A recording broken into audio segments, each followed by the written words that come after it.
You know what, Charles? In all of my preparation, I forgot to get some Planet of the Apes-centric music. Sorry, Planet of the Dopes-centric music. But we are joined today by another esteemed guest. We've got Professor and author Antonio Chaves. Professor Chaves, welcome to the show. Thank you. Thank you. I'm honored. Well, I noticed your recent article, pointing out in the American Thinker, which was a great piece of work, pointing out that Fauci's promotion of expensive branded cures for global threats to our health with regard to COVID is not the first time that he's led a lot of people down the primrose path. And I wonder if you could sort of summarize the findings of that article, and we'll try to point people, we've got it up on the screen now, and just give our viewers your perspective on this piece. Yeah, well, there are some really, really shocking parallels with the 1980s, with the AIDS epidemic. He was put in charge of that. He was, it's uncanny how similar it is to what he's doing now. So, he was the pandemic czar for AIDS. There was a medication that doctors were using very successfully to save the lives of their AIDS patients, and he was not interested. In fact, he just said, "Oh, he can't caution people. There's not enough information." They had plenty of information. They had shown, and he didn't even lift a finger. He did nothing to actually help them get access to even tell NIH to do any testing on that. So they have to raise the money themselves from their AIDS patients to actually do some tests and finally get it approved. But in those 3 years that it took for them to get it approved, we estimate almost 20,000 AIDS patients died of pneumococcal pneumonia. So Fauci was not interested in this medication because it's just not profitable. It was generic. It was Bactrim. It was an antibiotic. So he in fact, he did not even. What the doctors had asked him for was just if he could produce some guidelines so other doctors could benefit from their information, and he was not the least bit interested. And so he seems to be doing the same thing with hydroxychloroquine today. If you just replace everything with what he's doing with hydroxychloroquine, it's appalling. And in fact, I found out about this actually through an interview of Yale epidemiologist Professor Reish. He was the one who pointed that out in an interview with Mark Levin. So I looked for an original source, and I found, whoa, the Huffington Post actually published what Fauci did. Now, this article is 6 years old. So this is before Fauci was revered by so many people in the mainstream media and the left. And I don't know if the Huffington Post would ever publish anything like that now, but this was 6 years ago. And it was a really, really scathing review of Fauci's role in HIV, in AIDS. And it was written by a gay AIDS activist who was involved in that, who in fact he has a magazine for dealing with people living with AIDS. So this is Sean Strub. That is correct. Yeah, right. That's it. So I am not a medical person or very scientific, but I have been covering fraud for some time, starting with GE and then with the Clinton Foundation. And of course, one of the ways in which the Clintons deflect any kind of criticism for what their, quote, foundations have done is to tout their fantastic service arresting the spread of HIV and AIDS. And we've been on this now since 2015. We've had the pleasure of meeting with many experts, including Celia Farber. I don't know if you know who she is. She's the daughter of Barry Farber, the esteemed, the precursor to Rush Limbaugh. He was the first radio conservative talk show host. He just died recently, actually, sadly. But Celia pointed out early on, as did others, that while it is clear that there are abnormally high death rates of certain types of people, it is unclear exactly how HIV progresses into full-blown AIDS. That link is not precisely thought through, nor is it clear that the tests that are administered for people who become HIV positive, particularly if these people live outside the West, in places where there is not the type of robust health care. There's not clean water. There's not clean sanitation. There aren't enough doctors, et cetera. It's not clear that these HIV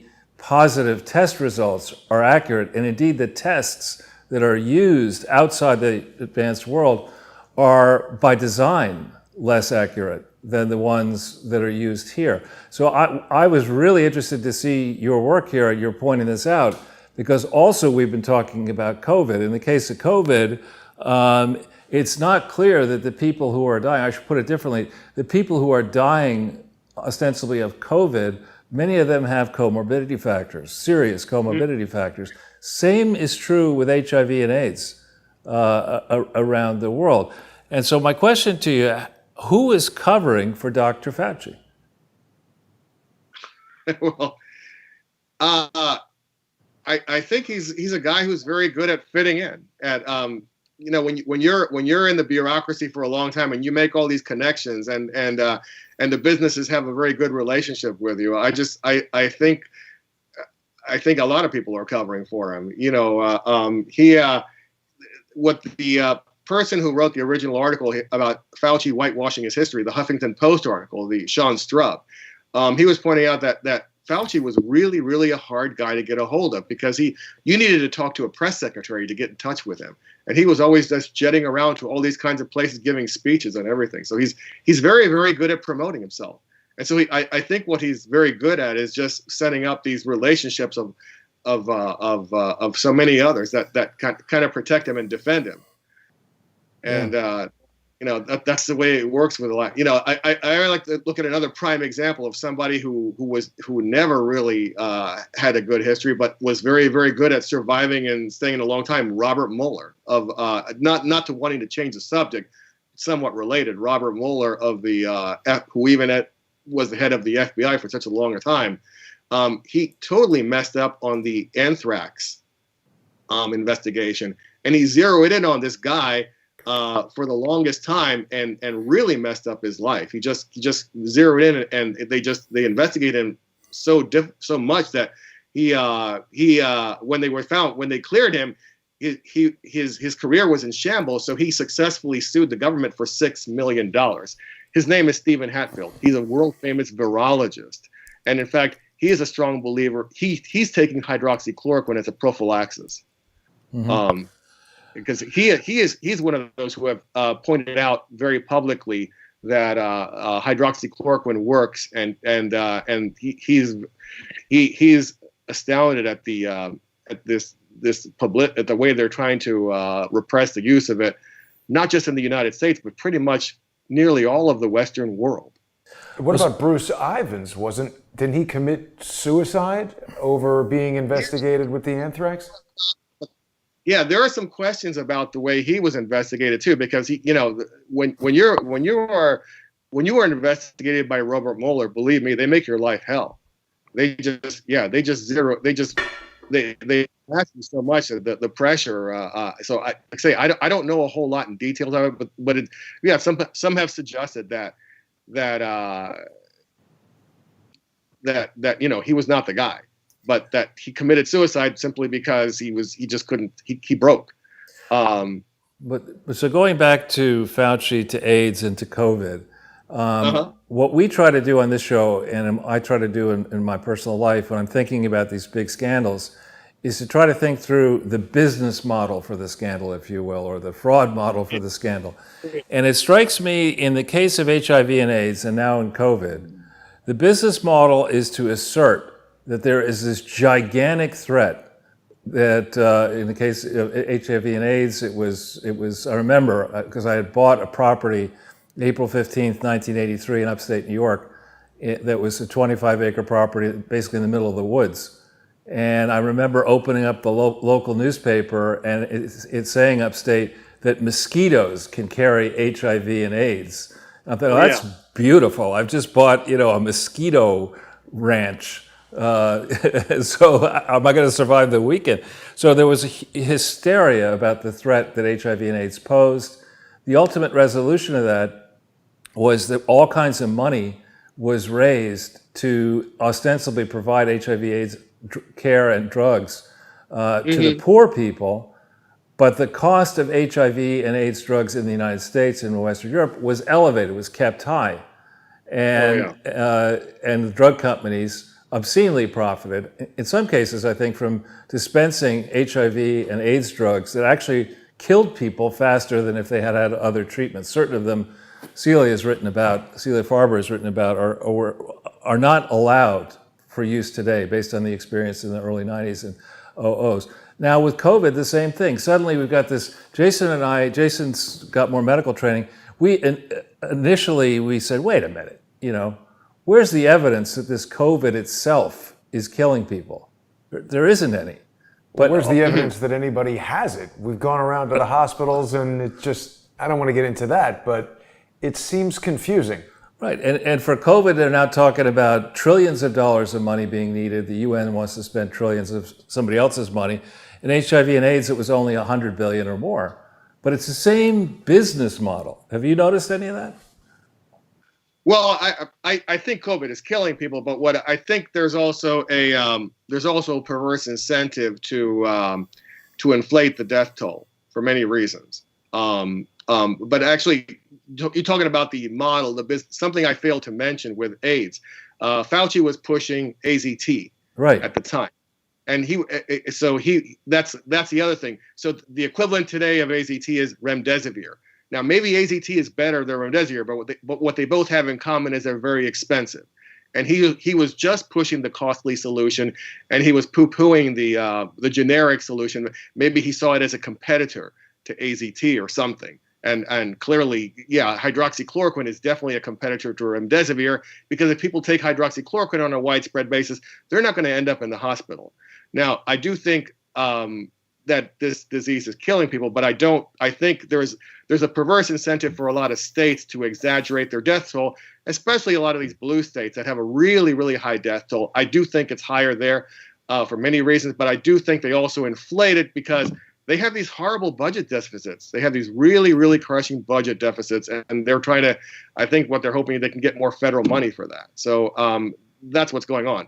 And so you inflate it, like if somebody dies in a motorcycle accident and they find that they're COVID positive, they're going to say the person died of COVID. Right.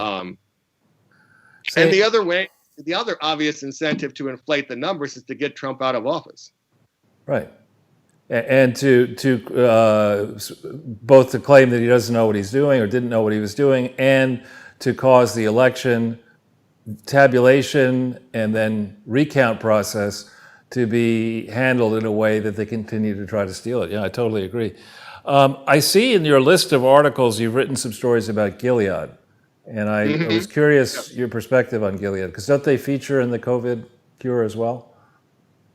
Oh yeah, they do. That's a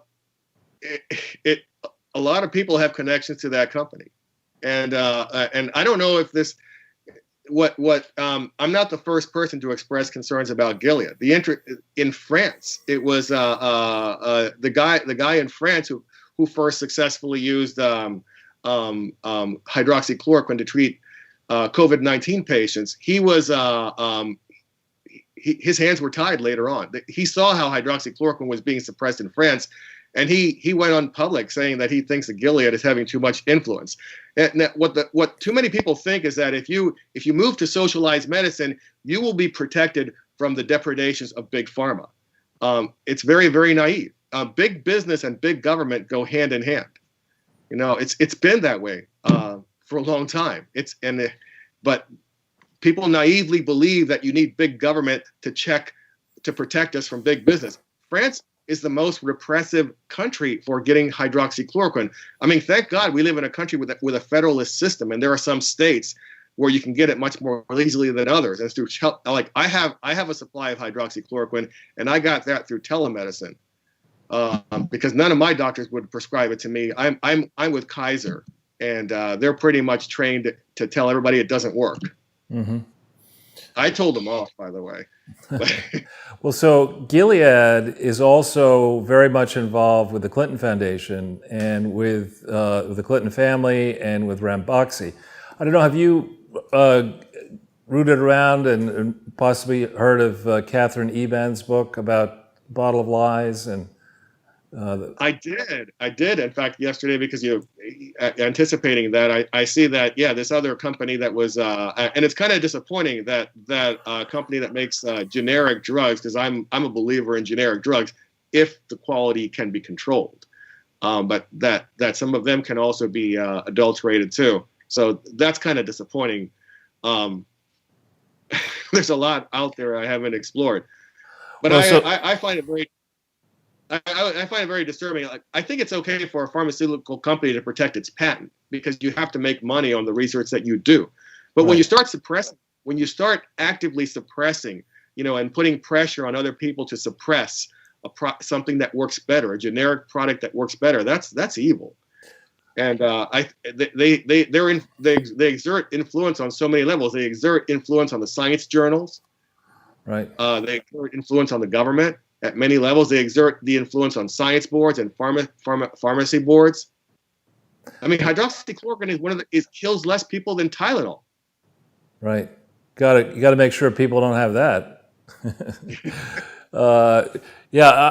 One of the things, and one of the reasons I was delighted to make your acquaintance first by email and now on air, that we talk about here is the vicious intersection of the for-profit world and the academic world. And the government world, particularly, I'm not a university teacher or teacher of any kind, but we have commented on the degree to which the name brand universities, you get a Harvard professor to say in an article that something is a good drug or a promising treatment, and suddenly the company that makes that good drug or promising treatment is in the catbird seat. In particular, if it's a company that's, let's say, not yet publicly traded, but is sponsored by a venture capital group or a private equity group, and then you start getting in the business of patrolling around, you create these brand name people. Paul Farmer is one of them up at Harvard. There are other people like that. Paul Farmer is supposed to be Dr. Schweitzer, the modern incarnation of Albert Schweitzer. He divides his time. Dr. Paul Farmer, he divides his time between Harvard Medical School, Haiti, Rwanda. He's got something called Partners in Health, but he's also got all these for-profit interests. And there are lots of people like that. And all of that, I think, needs to be untangled. I think if you're going to be teaching at Harvard, you should teach at Harvard. You should be well paid for teaching at Harvard. You should not be allowed to be an advisor or an investor in a private equity fund. You shouldn't be doing all this extracurricular stuff that takes you away from teaching students. And by the way, there should be more medical doctors graduated from these brand name students. If you look at the graduation rates of the medical schools, they're pretty flat. Yet the number of people who need medical care around the world is exploding because the population is aging in part. Anyway, and then of course we have what Jason has up here, this Charles Lieber guy who was working with the Communist Party, Chinese Communist Party, and is going to go to jail for a very long time, we hope. So there's a lot to mine here in the intersection of corrupt government officials, I would argue, like Fauci, universities that are always, even well-endowed ones that always want more research grants, ambitious professors, venal, profit-seeking venture capitalists, and there's no regulation of any of this. The regulators don't want to do anything in the SEC. In the Bar Association's not going to do anything about it. Everybody wants to get their kids into Yale, Harvard, and Princeton or whatever. And so it goes on forever. There's something that was published in April of 2001 called the Consensus Statement on AIDS. And it's rubbish. But it was, you look at it, you could find it. I think it was published not in the, what's that leading academic journal, medical journal? It's an English journal. Lancet. Journal. Lancet. Oh, the Lancet. Lancet. Doctors have explained to me that there's kind of like a letter to the editor section of Lancet, and then there's the peer-reviewed stuff. And if you don't know how to check it carefully, you might be misled into believing that the letter to the editor thing is an actually rigorously peer-reviewed document, and it wasn't. Yet, this April 2001 document, published just after George W. was installed as president over the the concerns of the Democrats, articulated the need for a multi-billion-dollar trust fund to fight HIV and AIDS. And by January of 2002. Such a fund, the Global Fund for AIDS, Tuberculosis, and Malaria, was set up in Geneva. And that thing has fair and objective estimates from the inside say that 60 to 75% of the $60 billion that has washed through that slush fund has disappeared. 60 to 75%. Yeah. And wasn't Birx in charge of this? Deborah Birx is very much involved in that. She's involved with PEPFAR. And you also see in the case of HIV and AIDS, you would think that there would be 1,000 experts on HIV and AIDS in the United States alone. But there are a very limited number of people who sit on top of all these international bodies. They tend to be in the Bill and Melinda Gates Foundation, and UN AIDS is one thing that used to be around, the Global Fund, et cetera. And they all seem to be singing from the same sheet of music. Sorry, Charles. I was unaware that Deborah Birx had a bio here on the State Department website. Sure. State Department is the funder of PEPFAR. I would have said State Department is the CIA. But there she is. Yeah, I was extremely unimpressed with the whole rollout of the HIV. Can you hear me? Uh-oh. Did you lose sound? Everything okay? You got I us? think my connection's timing out. I can't hear you. Well, we're not talking. Can you hear me now? Oh, it froze. Yeah, there I hear you. Okay, I'm good now. All right, good. So I was very unimpressed at the beginning of the rollout when the standard "you scratch my back, I scratch your back" introductions occurred. Remember, first it was either Birx or Fauci went first and complimented the other one for being so influential in her career, and then he said that Dr. Birx was one of his most outstanding students, and then we had to endure day after day of the scarf collection in the Garden Gnome uttering rubbish about the course of the estimate. The model was completely wrong, right? It was not, the spread was not stopped by 15 days.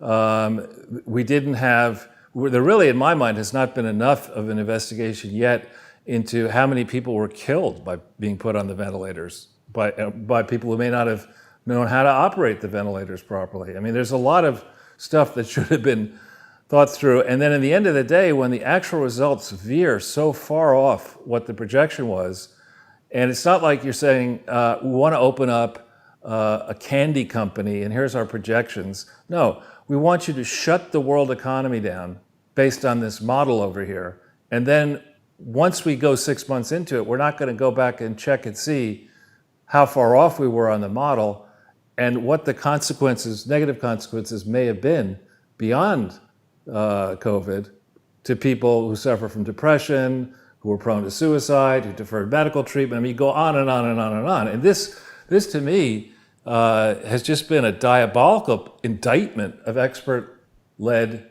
mass care. I tell my students, I'm a science teacher. In fact, right now I'm teaching environmental science. And I remind them, don't confuse following the science with following the scientist. That's it, scientists, and they make mistakes, but not only do they make mistakes, not all of their decisions are motivated by science. Sometimes they have an agenda, and so you got to be careful. Well, I did notice that. Now, one of the things you may have heard of, have you heard of something called the Clinton Climate Initiative? No. So I heard about the reset. So the Clinton Climate Initiative has been operating since about 2005-06 timeframe. It is headquartered or was headquartered in Massachusetts, in Boston. Catherine Murdoch, who is James Murdoch's wife, I think, was an employee of the Clinton Climate Initiative.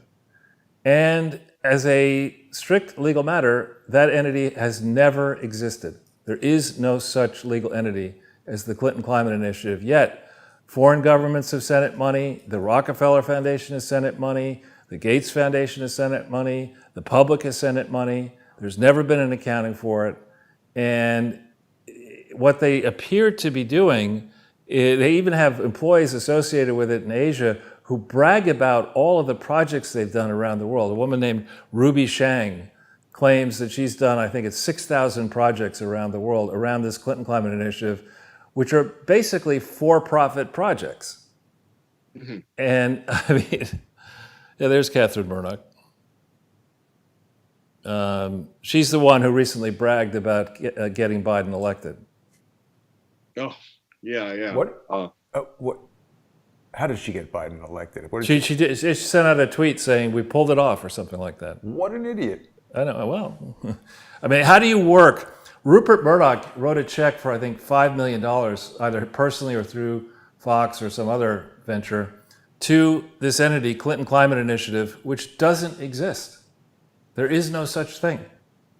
And that's significant because within a university setting, you might be able to say, all right, I want Murdoch to write a check for $5 million to the Yale Climate Initiative or the Yale Clinton Climate Initiative. And technically he would write it to Yale, and Yale is a charity. And you could probably, with the Yale Law School lawyers and outside lawyers, you could probably get around the idea that there is no Yale Clinton Climate Initiative. But in the case of the Clinton Climate Initiative, it just simply doesn't exist. There's no such entity. Some titles are very sexy, that they get people's attention. And I mean, being a science teacher myself, I know how the emphasis is put on climate change and the panic that some books try to give you. I don't deny it, but what I tell my students is we don't know. We simply don't know. What I have told them is that we don't know how much the climate's going to change, but I do know for certainty that some of the stuff they want to do to mitigate climate change, some of the ideas out there, are going to be more painful than any form of climate change that we have. That's what I've made clear to my students, and that we have to do this, and some of this green technology is a sham. Yeah. We're looking at your website right now here. I just want people to know that the entropyrider.com is your website, and can people download the lab manual? Is that the idea? Not well. I've downloaded a few pages from it as sample pages. That's the old issue. Yeah, that one. What's that issue doing there? Oh, that's odd. That's an old issue. Yeah, I don't know how that turned up. I better look at my website again. Yeah, that's the older edition. Yeah, there's a newer edition that's out there. They can. I've got videos of procedures out there that they can download actually because they're on Vimeo, so you can actually download the video. But there are some pages I've made that they can download as PDF files. But usually it's for sale. Mainly at cost at this point because sales are. It's not very famous yet. So we've got a couple more minutes. Is there anything that you would like to profile for our audience? I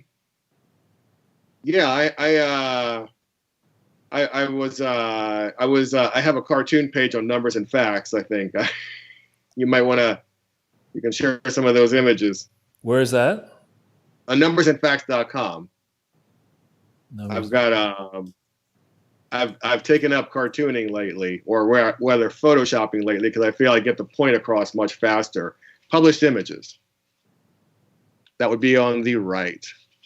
Okay. Oh, that's the first. That's a parody of the Great Reset, because if you actually go to the original one, it's basically saying, "Oh, we're all going green now. Everybody's locked up, and we use less carbon dioxide." So I've parodied that.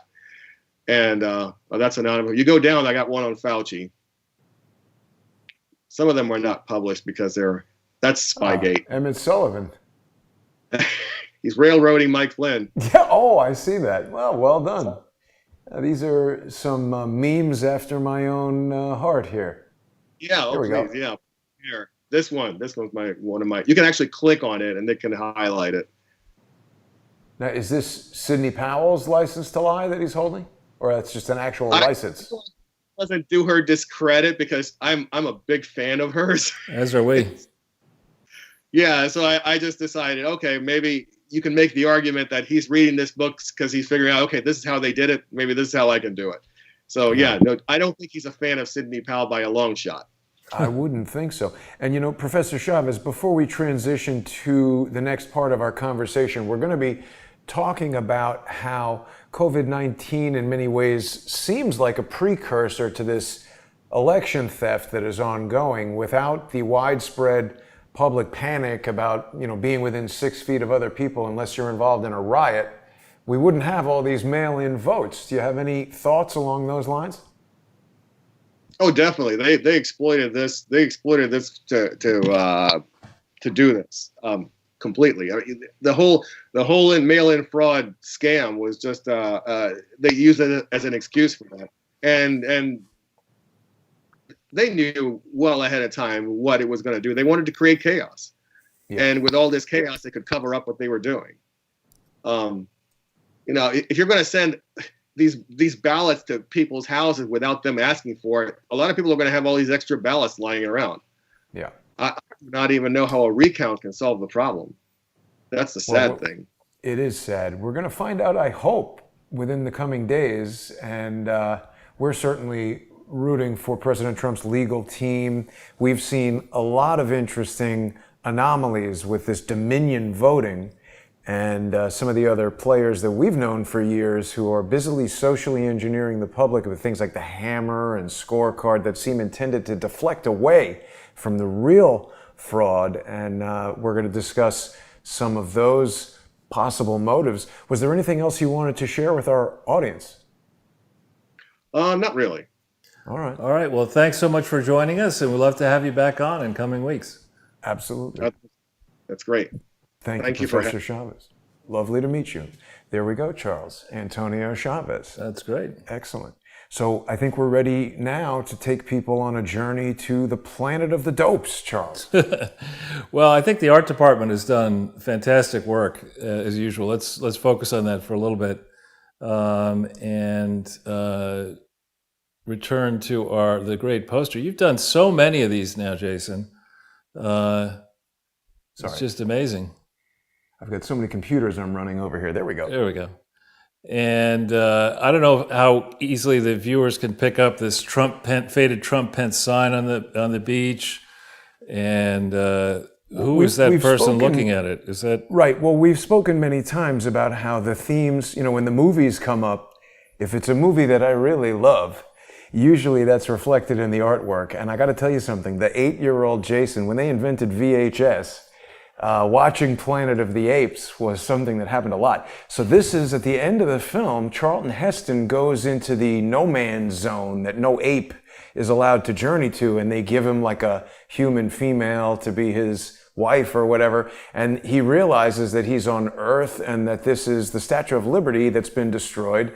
And in Planet of the Dopes, we see that the Trump-Pence administration is being destroyed, and Charlton Heston and other members of the NRA are on their knees in tears, hoping that President Trump and the legal team can save us from this really one of the most epic crimes, Charles, in human history. what we're going through right now? Yes. Yeah. It's really interesting, Jason. Were you the one telling me about the comparison of Twitter followers? Oh, yeah. Well, it was Joanne Moriarty who brought that up. Maybe we could put that up just to see. Sure. Trump's Twitter feed now, you know, after Osama bin Dorsey went to talk to, was it the House or the Senate, and said, "Oh no, we're not going to interfere in politics at all." Here's a guy who's got 88.9 million followers, okay, and who actually campaigned. Let's take a look and see how many followers crooked, dopey Joe Biden has, by contrast. And of course, this is an anecdotal type of comparison, but I think it is quite interesting. And when we look at it in combination with things like the really small number of people who got out of their own basements to go visit Joe Biden on the 2 or 3 times that he was campaigning, it's hard to believe, Charles. You know, it's occurred to me that even if 3/4 of the people who are following President Trump on Twitter are there because the counterpoint from somebody is going to be like, oh yeah, I follow Trump, but it's just so I can post crappy things. Even if that's 3/4 of the people, he's still got millions more followers than Joe Biden. And let's look and see who Joe's following. If you hit that. Oh, only 30. Look at that. Surprised it's not 33, but let's just see who they are. Oh, come on. Whoops. We got, let me just expand this here. And take you got? The transition team. Truth. Truth is a joint project of Joe Biden and the DNC War Room. That sounds promising. Malarkey. Yeah. And Emhoff is Kamala Harris's husband. Kamala Harris. Joe for Nevada. That's the team that's trying to steal the Nevada election. Joe won. That didn't work too well in South Carolina. He did pull it out in New Hampshire. Didn't pull it out in Iowa. Team Joe. That's 30330. Who is Elena Del Dunn? Looks like a basketball player. WNBA. Lady Gaga. I'm sure, that's... Oh, my God. He's got his headphones on dancing to Lady Gaga while he watches... Well, she's in spirit cooking. Is she really? And he's down there in the basement of the Wilmington mansion watching the washer-dryer spin around, listening to Lady Gaga. It's on us. Yeah, that's really rich. The man who stands accused by Tara Reid is going to say he's following It's on Us. Dr. Jill Biden, that lifelong educator. The Biden Institute, which has put out all sorts of nonsense. I mean... What is the Biden Institute? It's a fake charity, as is the Biden Cancer thing, as is the Penn Biden Center. The Obama Foundation, you got to follow that too. What about, you're not following it, are you? That's so I can insult them when they tweet stupid stuff. Whatever, there's another Biden Foundation. Tim Kaine. Hillary, Knucklehead, and old White House tweets. I mean, this is not a serious selection. He's following himself. He's following himself. Yeah, that's good. And Mike Pence. Oh. And the Beau Biden Foundation. Yeah. To protect children, right? The way we protect children. Smoke crack in the nude. Right. Oh, man. They call that au naturel, I think, Charles. Michelle Obama and Barack Obama. I mean, this is so obviously not a carefully curated list. I notice, where's Hunter? That's a good point. He's too cracked up to get onto Twitter. I think he left his laptop at the store. Well, Hunter's the smartest person he knows, right? That's what he said. He's there with the baby. Is it safe for a crack abuser to have a baby? I mean, it's half his DNA. It's got to be damaging your cells. I mean, by whom? We don't know who the baby is. But you hear about these crack babies, and I think it's usually when the mother is using crack during pregnancy. Obviously, that gets crack into the baby, but you are what you eat. So if crack is all over and smoking it and whatever, he can't be healthy. I doubt he is. So here we are. Did you see? Maybe we should put up Lynn Wood's Twitter feed. And Lynn Wood is a world famous American lawyer who is defending, among other people, the Covington accusers. Oh, the high school kids? Yeah. That guy won a ton of money. Right. Nick Sandman.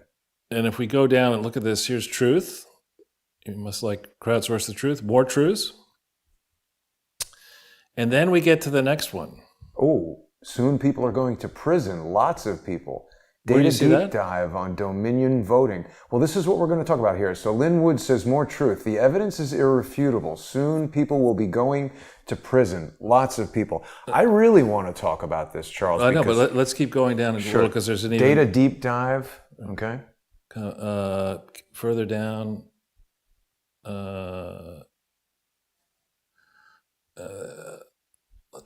Here. Soon, no objective, fair-minded person will be able to deny massive fraud perpetrated in planned, coordinated scheme to steal our presidency. Yes.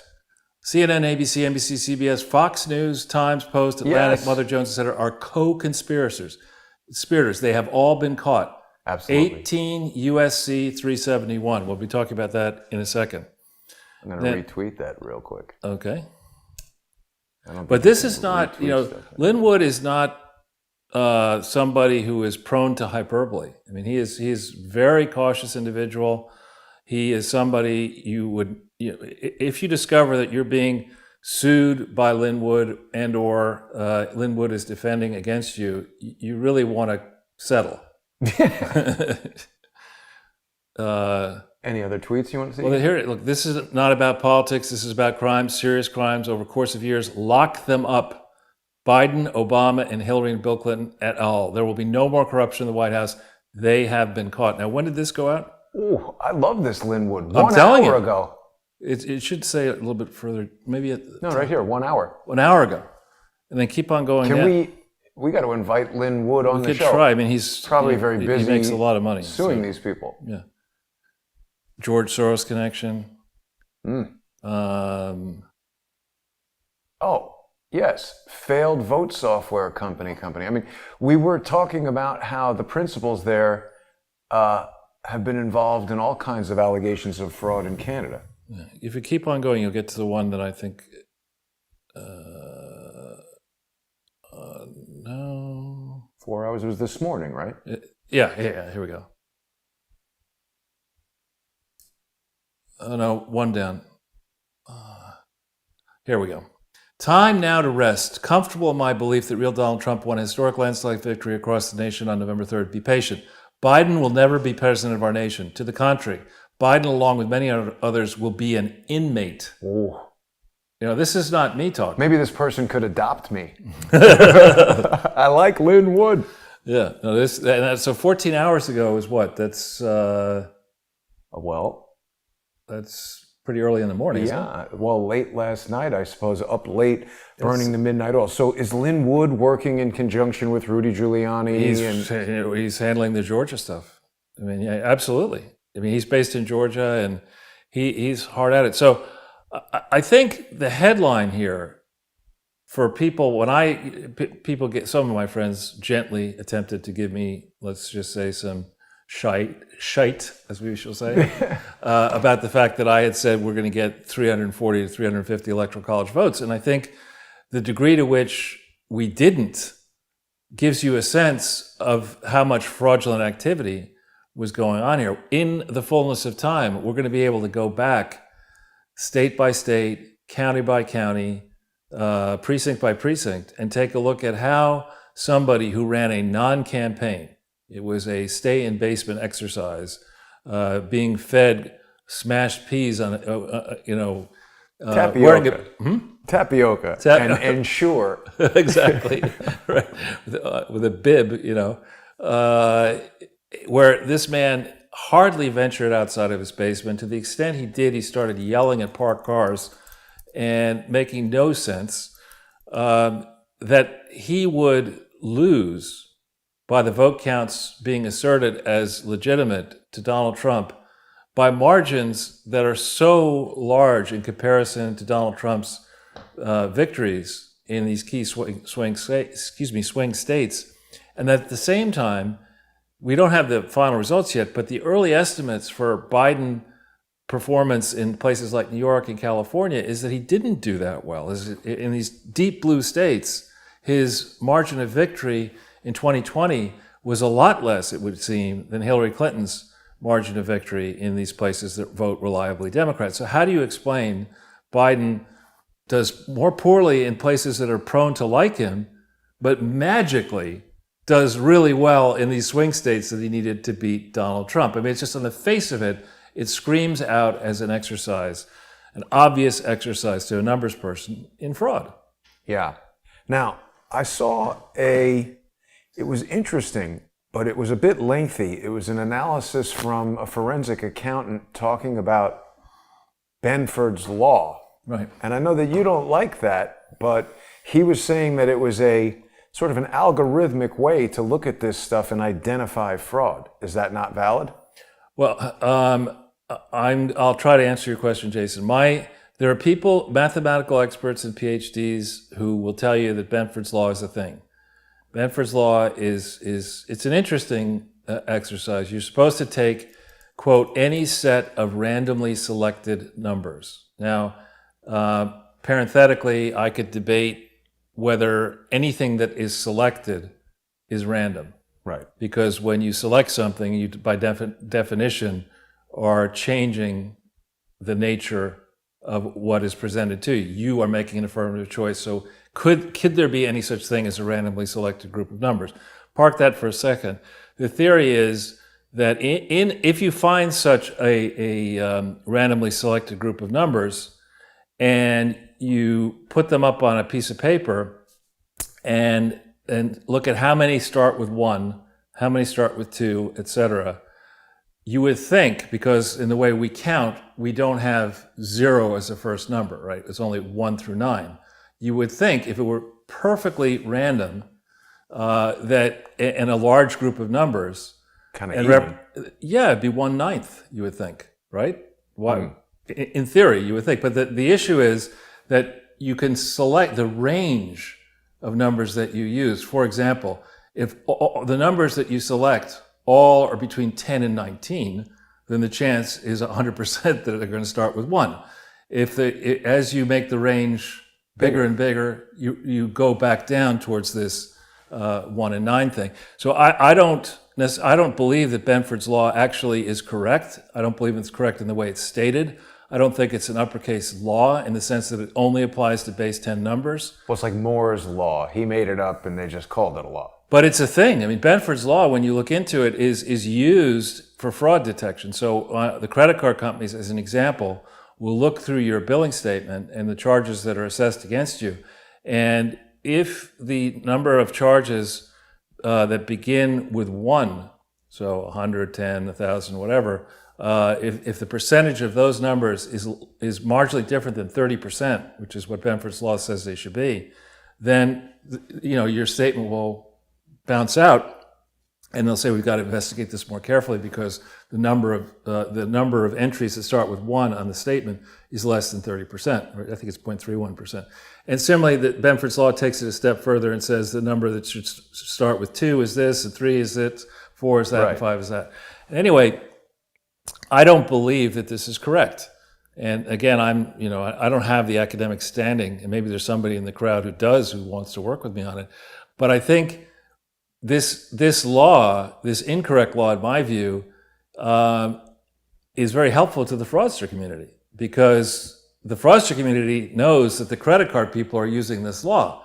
So they know to manipulate the credit card results, the fake credit, to conform with the law. Stay within this context. Right, and then they steal in other ways. And so I actually wrote something up for academicians to think through, and they just kind of didn't have a real interest in it because I couldn't present it the way you have to do it with a mathematical proof with all kinds of fancy symbols that I don't have the time to understand. But common sense to me, it says that if it is truly natural, randomly selected, then the way to think about it is go from the low number to the high number. You have a range, and you should be able to precisely estimate exactly how many, because you know how many numbers start with 1 from the base of the range to the top of the range. You know how many are out there. You add that up, divide it by the range, and there's your answer, what it should be. And to the extent it differs from that, there's a problem. But for people who aren't math experts or others who maybe share your view that that's not right, I think it's easy for a layperson to kind of visualize in their mind. We've got, not everybody in the United States votes. How many people vote? 100 million? 50 million? Well, this time supposedly 143 million. Seems like a lie, but let's say 140 million. And the bulk of people are voting on election day. So let's say we have 50 million people voting on election day, for instance. It's going to be some for Trump, some for Biden, some for Trump, some for Biden. So the chart's going to go something like this through over the course of time. And if any one of them goes like this, right, that seems unusual. Right. Why suddenly did so many more people vote? And we have all these reports of like 4 o'clock in the morning, all these wheelbarrows full of Biden votes come in there. That just does not. Exactly. There's enough in here. There are, I think, 11,000 affidavits so far or 11,000 people have come forward to say there are specific problems. The wheelbarrow in the middle of the night problem, the mail-in ballots in general are a problem, but mail-in ballots that what was it? Arrived before they were sent. People voting, people voting who died in 1803. People voting and registering after their death, people voting in a certain state who moved out of the state. I mean, there are just so many examples of fraud. And then the coordinated way in which the influence shapers, be they the mainstream media or the social media or the academics or the know-it-alls, immediately call on Trump to resign, to leave office. You've got Brennan saying that today, officially Brennan is saying that there should be a palace coup to remove Trump now. Wow. Shouldn't he just go to jail immediately? Why doesn't the Secret Service go to his house and be like, come here? Yeah, I don't know that it would be the Secret Service. I think it should be the FBI. Or whatever. But I mean, when Howard Kaplan heckled Bill Clinton at the Beacon Theater, first of all, that video got a strike, and Secret Service came to his house. He didn't tell everybody to overthrow him. He was just like, you're a pedo going to the whatever. Really? Well, yelled something about going to, Epstein's Island. Yeah. Now, this is the postal worker here who was interviewed by James O'Keefe for Project Veritas. And then when they didn't like what that guy had to say, they just published a fake news story saying, oh, he's recanted his story. And he's come back and said he did not recant the story. But it's a battle of who has the louder megaphone, isn't it? I mean, that guy's one guy. I was watching CNN. I was just sort of scanning some of the mainstream dope news this morning. And I mean, the gaslighting, Charles, that was weird. Did you hear that? I took my headphones out. The gaslighting, Right. It's just absurd. Well, why don't we do a bit more diving into Dominion voting systems? Because I know you want us to do that. Because this is what I want to say before we do that. There's a lot of people who are putting out stories. I mean, dead people voting, that's a concern. Backdated ballots, that's a concern. But these are sort of individual, like here, there. That's not really a big deal. This Dominion voting thing, this is where it's at, because they control voting machines in multiple states. We're going to look at a report that you tweeted the other day where they're talking about exploits for some of these systems and how they get in there. And this is a system and a method, not to quote a patent, but that could be used to steal a whole entire election.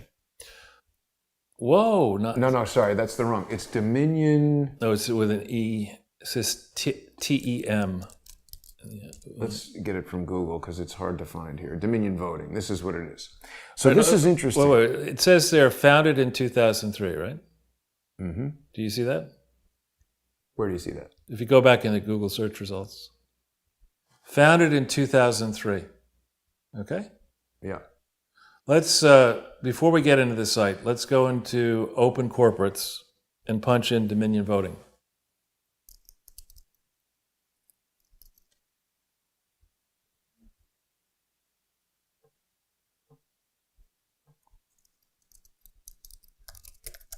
There's a lot of them, Charles. I was attempting to go to their New York office yesterday, and I couldn't get more than 2 minutes of broadcast out. But it's as in you the go Chrysler building. It was founded in 2007. Now, Hillary Clinton announced for president in New York on the 20th of January, 2007. This is founded in Quebec on the 23rd of January, 2007. 2007 is 4 years after 2003, right? Now, maybe there was a predecessor company, this Society System, like no, that's just a trading name. But aren't French Canadians famously socialists? Oh yeah, and crooks, many of them. But anyway, so the first point is that this thing was not founded in 2003, yet they say it was founded in 2003. Okay. Mm-hmm. So now we can go back to your Google search result or whatever. Yeah. Yeah. Well, the thing that's interesting about it is there's two aspects to this. There's Dominion voting systems, and then there's the Delian project that a lot of people got onto this because it was mentioned in the Clinton Foundation. Now, this is something, it's interesting, Charles, because I've been doing this long enough now that so many people have said things to me that my brain gets sort of saturated with information, and it doesn't always click until later. You've told us a million times about these commitments to action and how they aren't contractual obligations. It's unclear what they are, but it's becoming clearer to me, and I wanted to ask you if I have a good understanding of this. So they put this commitment to action on their website, and it's really nothing more than just some stuff written on a website, but the summary down here says, according to it, that its total value is estimated at $2.25 million. Now, I don't know where they get that estimate from, but if someone like, I don't know, Bill Clinton was to fill up a website with things of, estimated value, he could then give a speech and say, oh, well, we've got a total of whatever, estimated value at $2 billion. You should give us $1 billion, Charles. Right. Well, if you go to the very top of this and we start, let's think about 2004. 2004, Hillary Clinton and the Clinton family have, depending on exactly when this commitment was made, as a guess, it was made by September of 2014. Hillary Clinton had not yet turned over the property, the presidential records and other property that she stole from the State Department when she served as Secretary of State from January 21st, 2009 until February 1st, 2013. She retained custody and control over all of these emails, including classified information, right? She was gearing up to try to actually win the presidency. They had merged the Clinton Global Initiative into the Clinton Foundation by April of 2013. They had changed the name to the Bill, Hillary, and Chelsea Clinton Foundation. They had changed the bylaws to put the Clinton family in control of the Clinton Foundation. However, none of those actions were lawful. They did not have conformed articles of incorporations or bylaws. This was a public charity that a family can't control. They had no authority to operate in New York. The Clinton Global Initiative was not, in fact, that's exactly what they're saying to me now. Shh, Charles. Exactly. That's why I brought that up. They had the Clinton Global Initiative was a grifter forum. It was just like the World Economic Forum. It's you come together, swan around, try to get close to Bill or Hillary or both, and get your picture taken with them, and you go back to your country and you say, look, I got the Clintons in my pocket, and off you go. So nothing about it. It was not a charity. It didn't exist. And so for the Delian project to say that it wanted to get involved, what is this freaking Delian project? Let's look at the commitment to action. Well, two things, because a lot of people in our comments are saying that Canada answers to the British Crown. And by calling it Dominion voting, it causes me to think of language that David Hawkins has told me comes from Cecil Rhodes, where British Dominion citizens in the Rhodes Scholarship Program are used as double agents against their own countries. And by Dominion citizens, they're talking about the United States, right, Canada, New Zealand, and Australia. The other thing I found that was quite interesting, Charles, is when I looked up the etymology of the word Delian, it had to do with here, let's take a look at this real quick. It was something to do with Greece, tiny island in the Aegean, reputed birthplace of Apollo and Artemis. There's a meaning to this, and I'm not quite sure what it was. This isn't the definition that I found the other day, but these guys have some pretty weird ideas. And also, keep in mind, it's Dominion voting. And this doesn't really show us, who's involved, are people. But if you go back, just sorry to do this to you, but just go back arrow one page quickly. Yeah. Look at this. There are 3 lines of business. Election 2020. How can we screw that up? Rumor control. And COVID-19. Why not? COVID to top it all up. All related. We're in the business of mass psychosis, mass hysteria, and stealing as much money as we can. And by the way, rumor control is not the same as rumor eradication. Rumor control could entail, and I'm not saying that it does, but it might entail getting drunk dopes like Mary Fanning to put out fake stories. And if Mary doesn't like that, she can call me. Sorry, Charles. I had to say it. So the point is, the whole story about the hammer and scorecard, absolute bullshit from the word go, designed to distract attention from this. Right. This is the real deal right here. So I want to make sure that Steve Bannon is not fooled by this. I want to make sure that Sidney Powell is not fooled by this. And I want to make doubly sure that President Trump is not fooled by it. So in the classic sense and the classic approach of a social engineer, this thing actually has 2 names. There's The Delian Project. Dominion Voting and the Delian Project. Well, now let's look down here. Look at this summary of the Delian Project. This is like, the same person who coined the words, instead of garbage man, further up here, instead of garbage man, you're a sanitation engineer. The Delian Project is a non-governmental organization, we'll see about that, whether it really is, dedicated to helping jurisdictions implement positive change in the democratic voting process through the application of technology. What does that mean? Well, one of their key things is they like to use consumer off-the-shelf technology, and they present that to governments as a cost savings. So they're using things like Android tablets, Microsoft SQL Server, standard PCs with open USB ports and things like that. And in the report that you tweeted from the Texas Secretary of State, they hired a PhD in computer science to evaluate this system for security and other factors to see if this was something that Texas should use for their voting. And their expert found numerous exploits. Obviously, Android tablets, you could Google right now. What's an exploit? An exploit is a weakness in the system that allows a hacker to penetrate and exploit the system. Right. So because it's using consumer off-the-shelf technology, they're using network routers and things that are not necessarily secure, could be interchanged. They talk about difficulty in setting it up on site. And I mean, I don't know if you've done these sort of things so much as I have, but when you hit the ground running on a production project like this, like we're doing some event at this location, oh no, the network router broke. Well, that's okay. Just go to Best Buy and get another network router, because all we need is a standard RJ45 router. A lot of those today, I think you might have a difficult time finding one without Wi-Fi. And what that now does is it adds another possible exploit to your system. People have seen videos where teenagers are in the parking lot using their cell phones to hack into these machines. And that is where wide-scale fraud can take place. And these things are installed in dozens of states around the country. Well, are the principals of the Delian Project upstanding people? I'm glad you asked that question, Charles. I've only just started to look at these guys. But, again, I think that part of the reason social engineers use these fake names is because they want to obviously hide who they are. They're not proud of their backgrounds or what they're doing.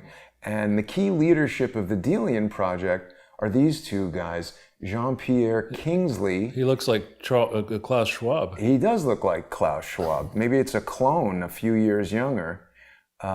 He's French, though, and so Schwab, maybe he's a Vichy guy.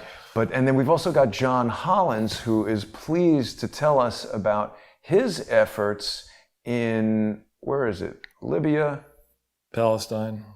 Wait a minute now, this used to talk about Libya. It is. Oh, here it is, Libya, yes. Now, the Moriartys have told me extensively about the disastrous results of elections in Libya. So if this guy was involved in that, I don't think we want him involved. And secondarily, why do we want any foreign company or country to provide this easily exploitable hardware and software for our elections? I mean, is the United States incapable? Yeah, but it's not like we're Somalia. There's no Silicon Valley in Somalia, but there is one here. We've got like tech people, a few of them. I have another question for you. When's the last time you heard about a government program that was so focused on saving money over having it be secure? I bet you when they're making bombs, they're not using Android tablets with Wi-Fi routers from Best Buy. That doesn't seem like a good way to go. Well, what's the connection of Mark Malloch Brown to this? Mark Malloch Brown to the Delian. Well, to Dominion voting systems. Mark Malloch Brown. Let's take a look. That's him. Ah. That's it. This is a subsidiary of Dominion. They love subsidiaries. Oh, they're not going to take him out of there. Oh, not available anymore. But go back in. There is, if we go into the Google search results. Number 2 at the United Nations. Or just do Mark Malloch Brown without Smartmatic or Dominion.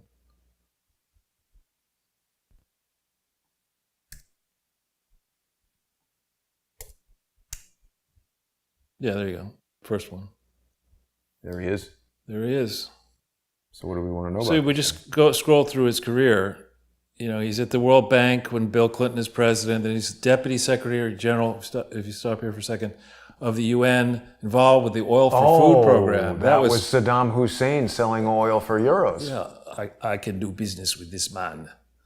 Huh. Kofi Annan. Then he's UK Minister for Africa, Foreign Minister for Africa, in the period where Bill and Hillary Clinton are marauding with the Clinton Foundation.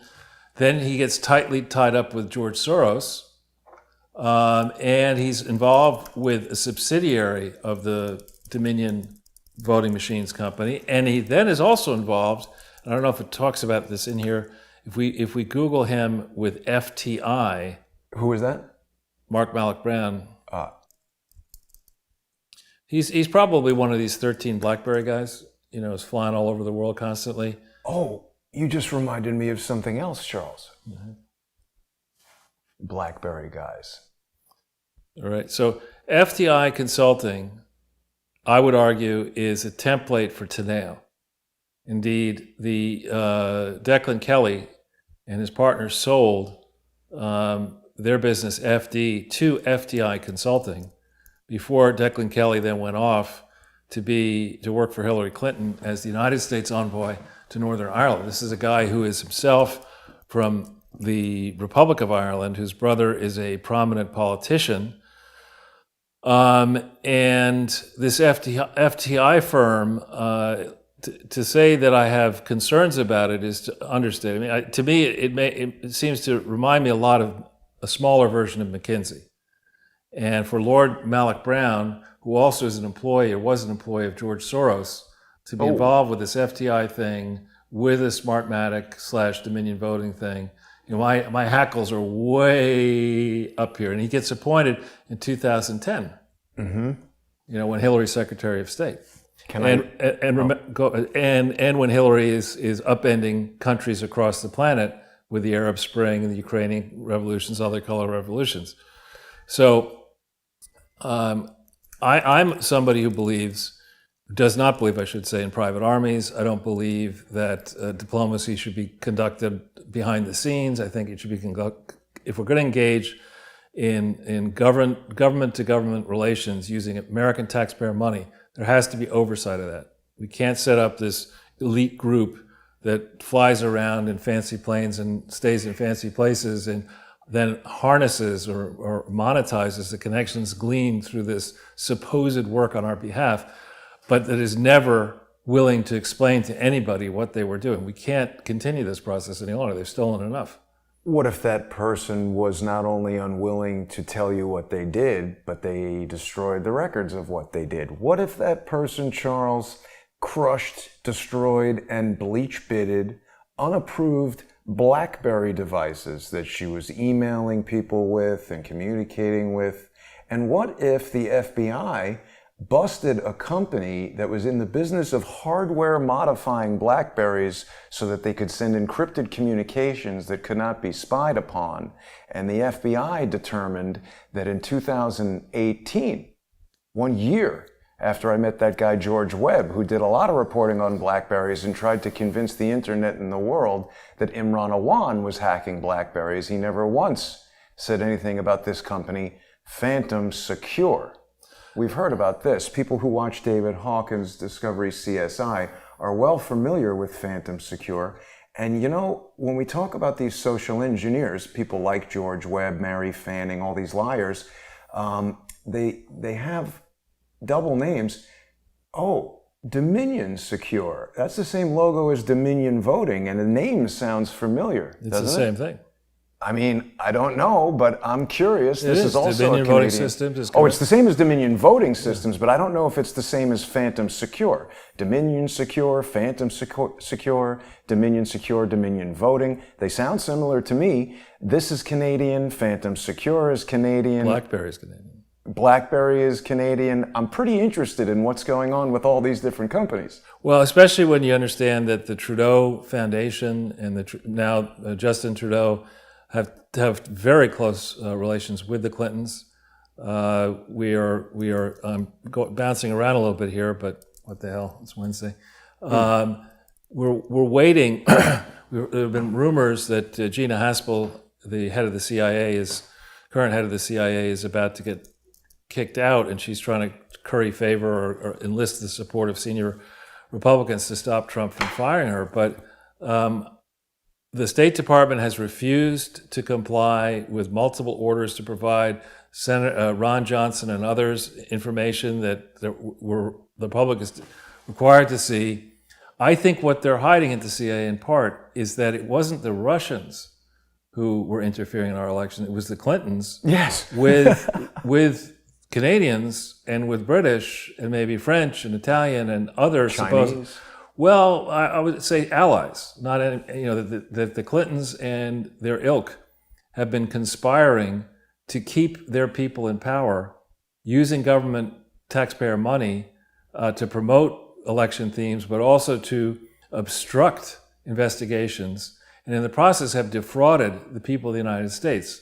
Hence my interest in elevating the idea that Giuliani and the team might want to look really hard at mounting a case against these people for violating 18 U.S.C. 371. We've just got a great suggestion from a viewer named Vanessa. Justin Trudeau. There you go. I like that. I like Planet of the Trudopes. Yes. That could be the French version. Yeah, that's a good one, Vanessa. So what do we want to look at next, Charles? Well, have we already put up 18 U.S.C. 371? Oh, sorry. 18 U.S.C. 371. Yes. Conspiracy to commit... to defraud. To commit offense or to defraud the United States. I'll read it. If two or more persons conspire either to commit any offense against the United States, let me go back. Any offense against the United States. So like stealing money from the taxpayers or trying to overthrow the United States or to defraud the United States, say by stealing money from the State Department, Hillary, or Obama, or you name it, or any agency thereof, in any manner or for any purpose. That, to me, sounds like a rather expansive definition. It's not very narrowly phrased. Pretty broad. And one or more of such persons do any act to affect the object of the conspiracy. Each shall be fined under this title or imprisoned not more than 5 years or both. So a 5-year felony crime. And it would seem to me this was originally promulgated right after World War II and then amended in 1994. And it would seem to me that this, might be a place to start, to put a case against those who have now tried. I'm sure there are other statutes, but the group of people here, starting with the lawyers who are working for Biden, so Bob Bauer and the other lawyers, Mark Elias of Perkins Coie, and these political, in quotes, political experts such as Tom Perez at the DNC and Keith Ellison at the DNC, the leader of the Biden campaign, whoever that may be, and then these fundraisers and these wise guys and these commentators and the social media platforms and the suits at the big media companies, and you can put a pretty good long list together. These are all people whose objective was to stop, to undo what Donald Trump has been doing. That is to make the government serve the interests of this people, the people of the United States, as opposed to the globalist overlords.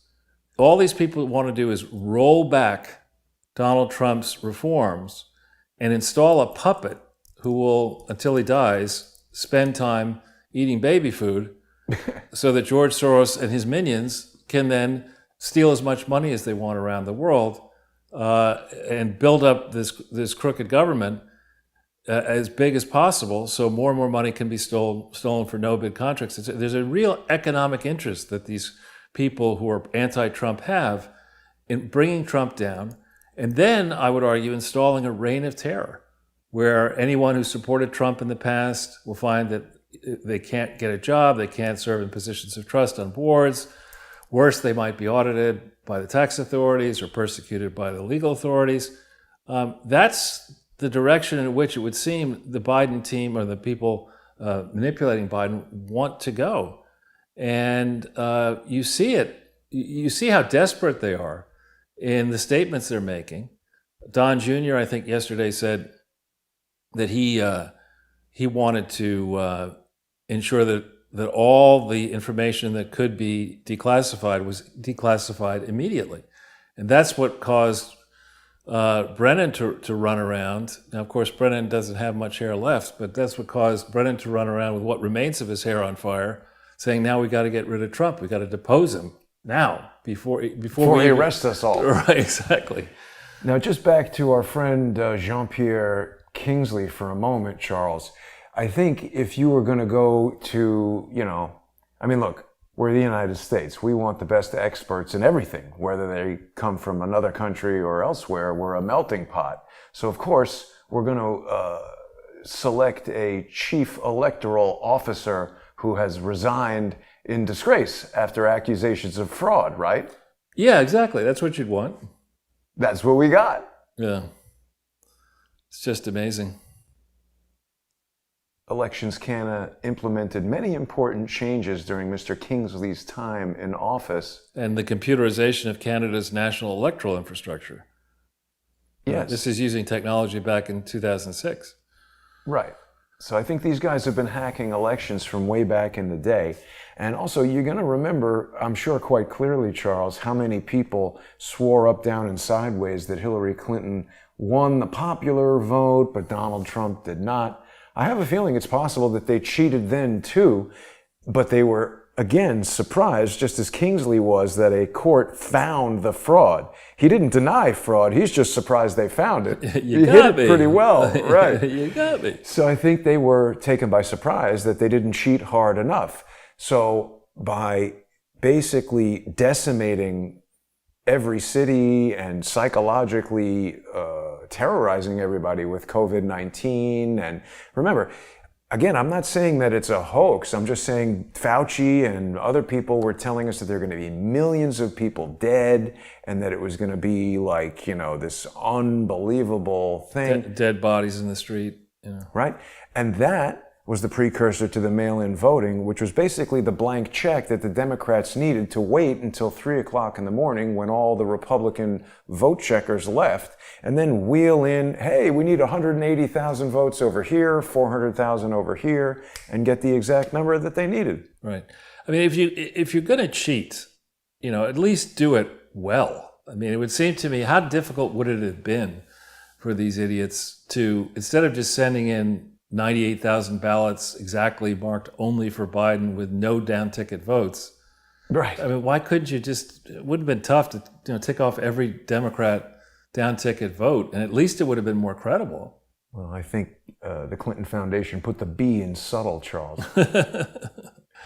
I just think that they were so confident that it was going to succeed. And I mean, look, even now, they're confident. They got everybody on the news saying there's no evidence. They don't have any evidence. There's no evidence of fraud. I think someone told me, I didn't see him say this, but somebody told me that Tucker Carlson said there was insufficient evidence to prove.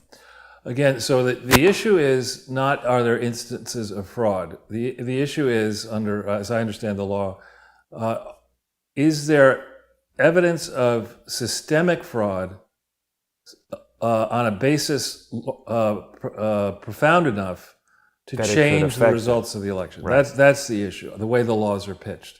And I would say, yes, of course. I mean, that what happened here, the scheme, and this is the excellent piece that I would encourage people to read at their leisure, the scheme started with these suppression polls that for months have had Trump behind Joe Biden in key swing states. I mean, Wisconsin, right before the vote, it was like 17 points behind or some very high number behind. And if you're sitting up there in Wisconsin and you're 25, maybe you don't mind waiting in line and taking the COVID risk. But if you're 82 and you wanted to vote in person, you didn't trust the mail and stuff, and you get to the voting place and it's cold in the morning. You get there early at 7 and they tell you the line's going to snake for 6 hours. And you want to vote for Trump, you say, well, it's a lost cause and I'm going to leave. So how many people did that? The idea that you would accept mail-in ballots that were not, where nobody had an opportunity to check There's the outside envelope and the inside envelope and the signature comparison. You're supposed to have in certain states observers from both parties checking all that. Right. And in Pennsylvania, they certainly didn't have that. In Michigan, they may not have had that. And I think what's going to happen there is going to shock the Democrats, absent some articulation, which we may soon see. COVID-21 is upon us, or COVID-20 is upon us, and it's a lot more serious than COVID-19, and therefore we can't have these groups getting together to count the ballots, and it's going to take way too long to do this. You won't be finished with this until June of next year, and we can't. The people have spoken, and then the riots start, and I could see us going down perhaps that track. But the notion that the Democrats would be stupid enough to rip all this stuff away and think that the Republicans, Lynn Wood and others, aren't going to say, you know what you just did? You made it easier for us to prove that there was a Trump landslide because you have now invalidated all of the ballots in the precinct where you did this, or in the locations where you did this. And typically where they did this are precincts that leaned heavily in favor of Biden. So I think this is twisting and turning in a way that at this moment looks very likely to me that Joe Biden will be able to get back to his diet of Ensure and whatever else it is that he eats on a regular basis, and work in his charitable pursuits and spend time with the smartest person he knows, Hunter Biden. I don't think he's going to be spending much time as President of the United States. I agree. So a brief comment, I don't know if you want to talk about. Well, it just basically goes through. I mean, this is a draft. I feel like I had another version of it elsewhere, but it just points out a lot of flaws that, look, on its face, the company is telling you they want to use consumer off-the-shelf technology, and that doesn't seem like a very good idea for me. The complete report talked about, open USB ports, and the guy put various different things, thumb drives, and you can connect another computer to a USB port. There's all kinds of things you could put in there. You could put in devices that track everything that goes in so you can know the results, have a copy of it. There's all kinds of ways USB itself can be exploited, and that's not a system that should be used. Yeah. Well, I think Giuliani said it best, and I have to give, I don't generally like this person's political slant, Kate McKinnon, but she did a very, I thought, clever wind-up of Rudy Giuliani on Saturday night. Giuliani has many odd mannerisms, and he's said some funny things in the past, and she actually made fun of both sides in that little pitch, but it was obviously against Trump.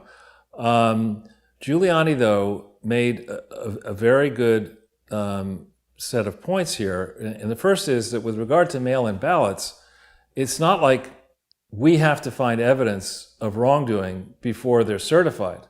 You have to prove, if you want to get these certified, it's the burden of proof lies with the electors. That's the with the election people to go and say, we are certain that these are valid mail-in ballots. And if the outside envelope has been torn apart and you haven't compared the signatures, and you do it rapidly with no observers, they're all gone. You can't fix that. They're all just out.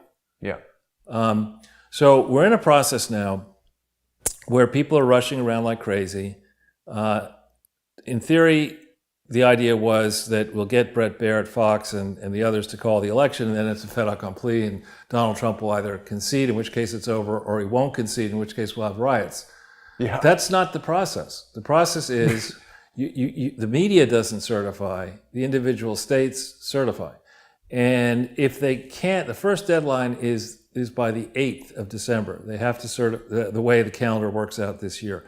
They're going to have to, individual states will have to certify that they have looked at the results and they have now seeded slates of electors, either slates of electors that were chosen by the people in the voting, or if that's not possible, chosen by the legislatures. And as it turns out, in each of the swing states where legislatures might choose electors in the events that the vote doesn't work, they're Republican. So that's your first deadline. Then on the 14th, the Electoral College meets. Now, it doesn't meet in one place. What the people who comprise the Electoral College meet in their respective locations in each state and in Washington, D.C., and they vote. And they then have to communicate the results of that vote by the 23rd of December, the way the calendar works out, to 6 different recipients, all, I think most of which are based in Washington, D.C. Then on January 6th, 2021, the House and the Senate meet in joint session in Washington, D.C., and they open up the individual certified envelopes or however they come, and there's a chance given to object to the votes. And if no one reaches, for the president or the vice president, 270 affirmative votes, then for the president and for the vice president, then it's a very interesting process.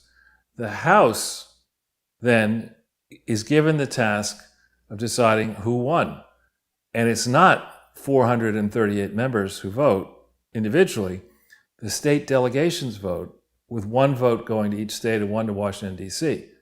And the state delegations are currently controlled roughly 27-23 Republican Democrat, and it's possible they could even switch to 28-22. And so D.C. would obviously go with the Democrats, but in either case, the Republicans would likely select the president. In the case of the vice president, it's decided in the Senate, the way I read it, and each senator gets 1 vote. I don't know if D.C. gets a vote or not. Currently, the Senate count is 50 Republicans, 48 Democrats, and people who typically vote with Democrats, independents who vote with Democrats, like the socialist Bernie Sanders, is not technically a Democrat. And there are 2 Senate races that will be voted on in Georgia on January 5th. Mm-hmm. So the question is, will those races be decided by January 6th? And if they were 50-50, the way I read it, I believe Mike Pence would break the tie and install not Kamala Harris as vice president. So we're in a very interesting place now. The way the Democrats tend to work, and indeed the Republicans as well, is that wait. Democrats work? Some do. Oh, is they try to go into provinces that were not originally contemplated. The same people who would quibble on the definition, strenuously object to the definition of is and sexual relations, those kind of people, would look at this and say, all right, well, how can we game this? Can we say there's no quorum in the House and the Senate and maybe push it back? Can we say there's a national emergency with COVID? Can we argue this? Can we argue that? You can imagine them trying all sorts of ways around here. But that's where we get into this issue of 18 U.S. 371. If you're doing all this to make sure that actual mammoth crimes perpetrated by the conspirators against the United States don't get discovered and punished, comes a point, I think, where the law and order types across the political spectrum say enough of this. And whoever's going to get together and rally, the crowds would, as they did for Trump, the crowds in favor of punishing the wrongdoers, I think, will be orderly and a lot bigger than the crowds who support the feeble Joe Biden and the crooked team around him. In addition, we have to remember that in the last several days, I think out in Portland, there were rallies where Antifa was saying F Trump and F Biden, what we want is a revolution. So it's not as simple as this is a contest between Trump and Biden. This is a contest between people who cherish America and people who want to burn it down, some of whom have co-opted Biden. Charles, you might be interested to learn that COVID-19 goes to bed early. Well, you got to close at 10 o'clock. I know. Oh, actually, sorry. COVID-19 must be a night owl, because if you close the restaurant at 10, definitely nobody's going to get sick. Right, exactly. Why is this idiot in charge of anything? That's above my pay grade. Now, this takes effect Friday at 10 p.m. Right. Yeah. And he was on Howard Stern, I think, yesterday. Uh-oh, what's this? 150 sheriffs are going to substitute for 33,000 NYPD. Do we have 33,000 in the NYPD? I don't think so. I don't know. Sounds like an estimate to me. This is, really silly stuff. I would love to know what the average positivity rate is for influenza going back year by year for the last 50 years. We could invite John Cullen on next week. He, I think, has his finger on that. Yeah, but I mean, to me, if you pitch it the way the fearmongers are pitching it, the lawn ornament Fauci, is the garden gnome. The way he pitches it, the cases are this and the cases are that. It's 2 point, but 99.9% or 99.99% of the people who test positive get through it with minimal side effects. I mean, so, all right, so you got it, and maybe it's uncomfortable for a while, and unfortunately, we're a large population, so when you take 325 million people, or 330 million, 33 times 10, and you say that 2.52% of them have test positive, and then you apply the ratio 99.99, you're going to discover that some people will die because of this. Yeah. But that happens with many, many diseases. And it's not yet, to me, it's not exclusively due to COVID that people die of this stuff. So I'm not saying... Well, that's not just you. That's the World Health Organization and the CDC that are telling us that. And I do have some good news, Charles. Although I wasn't able to find a garden gnome, it does appear that even though Christmas is canceled, you could get a Dr. Fauci Christmas ornament. That's hilarious. Yeah. I know what you're going to be stuffing in socks this year. That's pretty funny. Where'd you find that? I just put in Dr. Fauci garden gnome. That's hilarious. And that's what came up. Keep calm and wash your hands. Unbelievable. Fauci. It is unbelievable, Charles. Well, anything else you'd like to discuss today? I think we've covered a lot of interesting topics. Well, one thing I would say on assessing the course of the various legal challenges, the strategy that even Fox is using now is they're denying the Trump team the chance to speak. Right. And Cavuto even cut off Kayleigh McEnany, or whatever her name is, the press secretary who was trying to bring forth evidence. He said, we're not going to have any of that, just cut her off the screen. But they're saying there is no evidence, and she's like, well, here's the evidence, cut. Right, exactly. And so one group, and I know there's some of the guests you don't particularly like, but the War Room Pandemic show from 10 to noon with Bannon, and then from 5 to 7 with Bannon every day, except Saturday and Sunday, I think, has been doing, in my mind, a pretty good job of explaining to people the direction in which the challenges are going to go. There is now going to be a manual recount or hand count in Georgia, which I think is a very good thing. And we'll see if there's one progressing in Wisconsin, in Michigan. We'll see what these lawsuits that Giuliani and others have brought, on what basis are they brought. There are a lot of stories alleging that lawsuits brought by the Trump team have been peremptorily thrown out of court, and that is true in some cases and not true. Remember, there are cases at state level, there are cases at federal level, there are going to be a lot of cases brought here. And as far as I can tell, though, when I went to sleep, I stayed up reasonably late on the 3rd, and it sure seemed to me as if Trump won and was going to win, and then these massive leads that he had in swing states were just undercut overnight by highly questionable circumstances. And I think we're getting to the bottom of this. I think it's good that Trump never conceded. I think it's frankly good that he played golf on Saturday. He's like, hey, I'm not bothered. Yeah, it's like, I'm not worried, why are you worried? And and he's got a strong team, whether it's Lynn Wood, I mean, as Giuliani says, he is 75 or whatever he is now, but the guy put away the mob in New York. He put away Al-Qaeda. You go through the list of things he's taken on. He's not particularly nervous about this team, though maybe he should be more nervous. And then you have Doug Collins, a long list of other, Sidney Powell, very accomplished, motivated people who I think are working hard. And I think the energy is the force is with the Trump team, in my opinion, not just because I'm wearing this hat, but the force is with that team. I think the substance is with that team. The law is with that team. What's not with that team is the ability of people who will not operate within the law to commit random acts of violence and terror, to wrongfully escalate concerns at this point about COVID or other health risks. So we're not there yet. But to me, it's looking better and better that Donald Trump will be sworn in as president January 20th, 2021 again. And Pompeo said it. Now, Charles, before we go, I did want to share just a few more things with our viewers because a lot of people were watching some video premieres this morning. Right now, we've got over 1,300 people watching us across all platforms.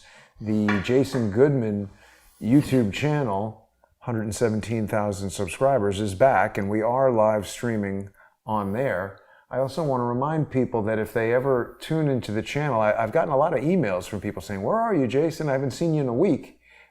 Sometimes when we get jammed up by YouTube, the live shows continue on Crowdsource the Truth too. You got more people on 2 than on Jason Goodman. Well, because I think there were a lot of people, we got more watching this live broadcast because I think a lot of regular viewers were aware of this, but we're certainly at about half and half. We've got 642 watching on Crowdsource 2 and 636 watching on Jason Goodman. So perhaps some of these viewers were unaware that the channel had been struck. And Charles, I think it's very likely that they may attempt to do that again. A lot of reason to believe that social engineers want to just keep striking Crowdsource the Truth so that they can say, oh, all these other people got banned, but Jason didn't. He must be controlled opposition. But they just keep striking my videos, keep breaking the momentum of the YouTube channel, because momentum is everything when you're trying to go viral and get sort of recognized by these recommendation engines on YouTube. People can also catch all the live streams by becoming sponsors on subscribestar.com/crowdsourcethetruth or patreon.com/crowdsourcethetruth. And I also want to thank friend of the channel and respected colleague, Alex Jones. He's been generous enough to give Crowdsource the Truth a channel on banned.video. That's BANNED.video. And right now, the InfoWars team is leading a caravan to Washington, D.C. I think Owen Schroyer is heading up the caravan, and I do believe that Alex Jones is going to join them in Washington, D.C. on Saturday. Wow. Yeah, and so the channel here, we don't yet have live streaming capability. Obviously, it's difficult for InfoWars and Alex Jones to compete with all the capability of YouTube and these other things. But this is a great spot for people to come to. I upload the videos to here after they're done live streaming. And it's interesting, Charles, to see how many views some of the videos are getting on banned.video compared to YouTube. This Mrs. Bill video, you recall, I put it out in 2018. And, people have said, well, Jason, your videos are too long. People don't want to sit for 2 hours watching YouTube. This is 1 minute and 7 seconds, and in 3 days, it got almost twice the views on banned.video that it did on YouTube. You put it out in 17, actually.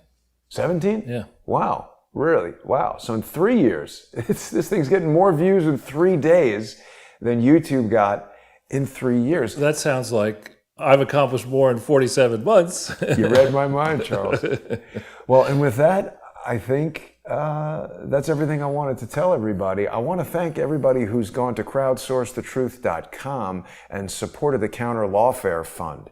The Emmys lawsuit is underway. The Swigert v. Goodman, which I'm defending pro se, the magistrate has recommended that it advance to discovery. So that's surprising to me and a miscarriage of justice, if you ask me, but we'll see where that goes.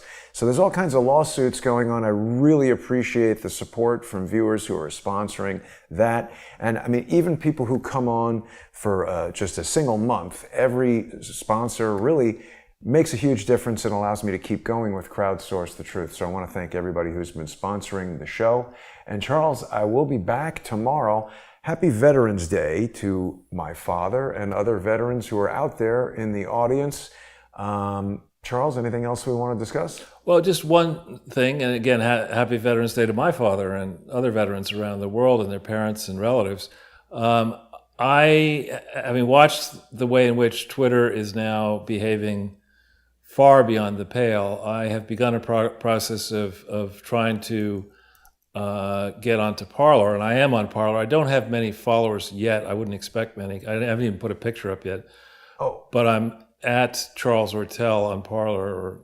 You know what? I'm on Parler too, but I'm not logged in on this computer. So what we'll do is the next time we're on in the studio here, we'll get all the Parler stuff set up and people can follow us on there. We'll see where things go. Somebody was telling me that Parler blocked somebody, so somebody's controlling the internet, whoever it is. Or the internets.